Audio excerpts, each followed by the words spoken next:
Hi, I'm Dr. Rushni Besundat. I'm a consultant obstetrician and gynecologist. As we celebrate Endometriosis Month, we want to shed a light on endometriosis in terms of the causes, the symptoms, the diagnosis, and treatment. Hi ladies, let's get into treatment of endometriosis. So remember, the main symptoms of endometriosis would be heavy painful periods.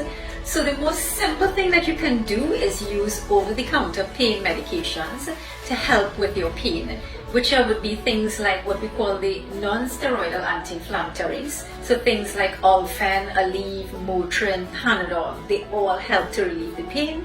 Another medication called tranexamic acid, which is non-hormonal, helps to lighten periods.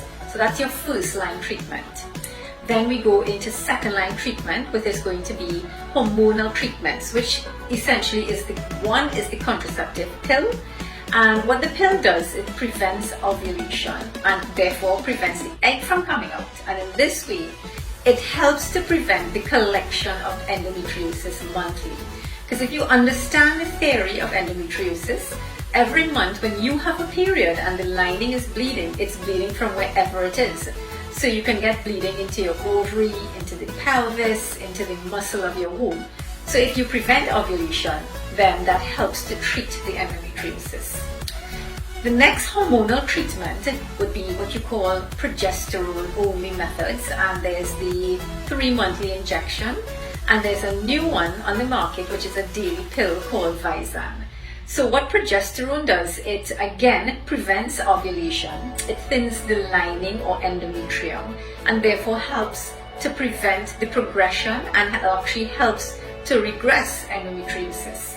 And 2 of these are long term, so they can be used for months or even years to control your endometriosis. Third line now is going into menopause. Now it sounds very harsh, but actually that is probably one of the best treatments, because again, if you think of the theory of endometriosis, it's because of ovulation. If you prevent ovulation, which is menopause, then you give yourself time to totally get rid of the endometriosis.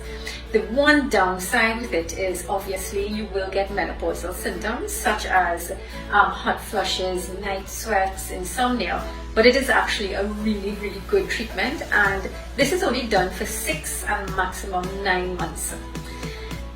One other treatment which you may not believe is actually getting pregnant, because in pregnancy you're not having a period for 9 months.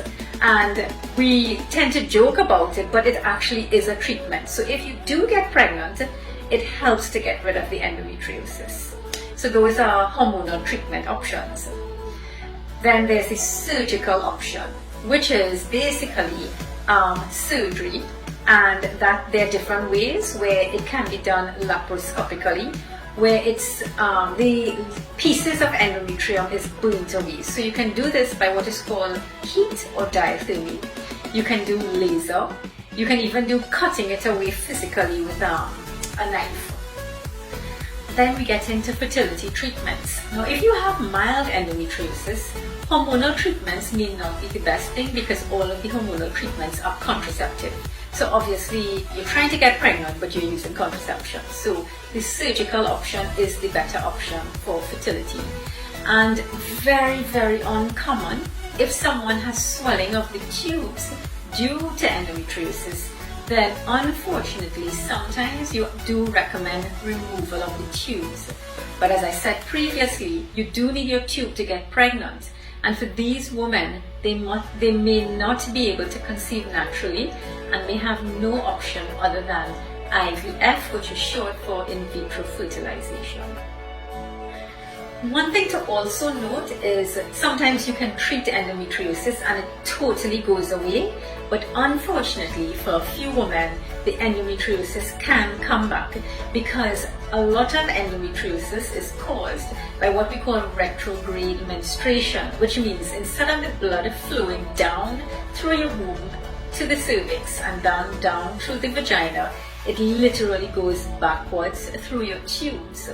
And this can happen any month. So ladies, you do have to watch out for it, and remember, if you do have endometriosis, you need regular follow-up, and I would definitely say at least once a year to make sure that your endometriosis is not getting worse or coming back. So ladies, if you know of anyone who suffers with endometriosis, including yourself, please don't suffer in silence. If you even suspect it and it may not be endometriosis, please contact and make an appointment to see your gynecologist to get early treatment and diagnosis so that you can help prevent the progression of this in the future.